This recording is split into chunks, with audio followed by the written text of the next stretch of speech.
Nancy Grace has covered some of the biggest criminal cases of all time. In the new show Crimefeed, she's continuing her never-ending quest for justice for the people who need it the most. Earlier, we spoke with her all about it. Take a look. Please welcome to the show, Nancy Grace. Yes.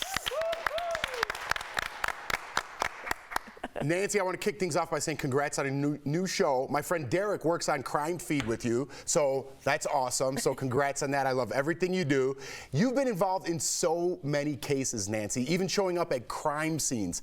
How does seeing this firsthand affect you? Well, first of all, thank you for inviting me. And you're right, Derek and Mara are incredible. You know, I got in this business unwittingly many years ago. My fiance was murdered shortly before our wedding. I left my chosen vocation of Shakespearean literature, dropped out of school, and only went back to go to law school. I became a violent felony prosecutor in inner city Atlanta for many, many years.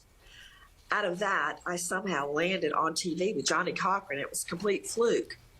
So discussing these cases is second nature to me, because I want justice. We are investigating cases. We are questioning principles. On Wednesday night, I have the mother of Shanquella Robinson, who was murdered on a girls' trip near Cabo. Mm-hmm. The friends come home on an airplane. She comes home in a casket, and there's been no prosecution.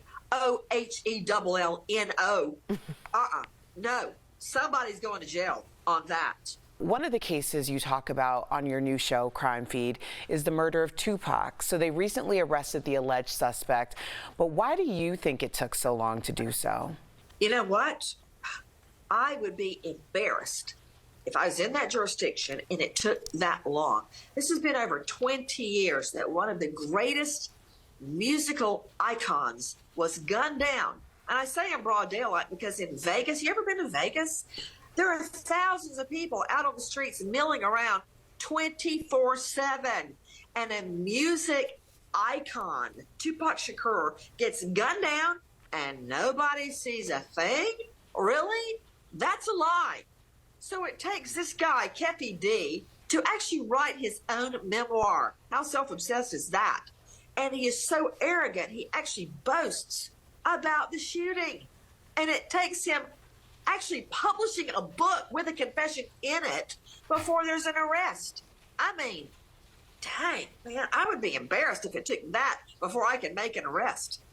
Yeah, I mean, it's so sad, but you're right. I mean, he's given long form interviews, a couple hours at a time, admitting to I can't wait to see what you guys do with that, because it needs to be brought to light. Awful. I read you never lost a case as a prosecutor. That seems like a rare achievement. What do you attribute your winning record to? Well, I don't take any credit for it because they were all guilty. So the jury did the right thing.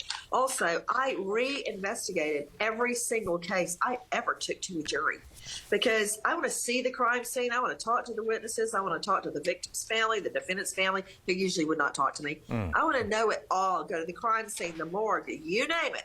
Autopsies don't bother me at all. Bloody crime scenes, no problem. You know why? Because I've been a crime victim. I know what it feels like. And I want those victims to have a voice. I want their families to have a voice in a court of law when it feels like no one is speaking for you. Nobody takes your side. Well, guess what? We are. I wanted to ask you this. What is an unsolved crime that you've actually never been able to stop thinking about? It just ruminates and ruminates. Is there one in particular? Oh, yeah, there's a lot of them. But I'll tell you about one. It's the case of Chucky Mock. Mother, A-U-K, Kentucky. Chucky Mock, a little boy out of Warner Robins, Georgia. He asked his mom after supper, could he ride his bike to the 7-Eleven, as I call them all, 7-Eleven, to get some candy. She said, sure. He never saw him alive again.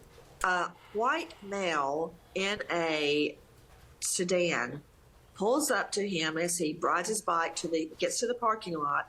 They exchange words. The guy speaks to him. Then he takes out a gun and shoots Chucky Mock dead. Oh, my God. Right there. His mother has never been the same, Kathy Miller. And it's funny, my brother was a sales rep for Johnson & Johnson. And he went to her medical office, and she said, "Wait, are you Nancy Grace's brother?" He goes, "Yeah." Well, 2 days later, she flew to New York, and we highlighted Chucky's case. Wow. Still looking for his killer. Wow, wow, wow. That breaks my heart. Oh, DBL Nation, thank you. First of all, thank you for highlighting this. As Erica said, see Nancy on Crime Feed Wednesdays on ID and streaming on Max. Nancy, thank you so much for stopping by. We will all be looking forward to watching you.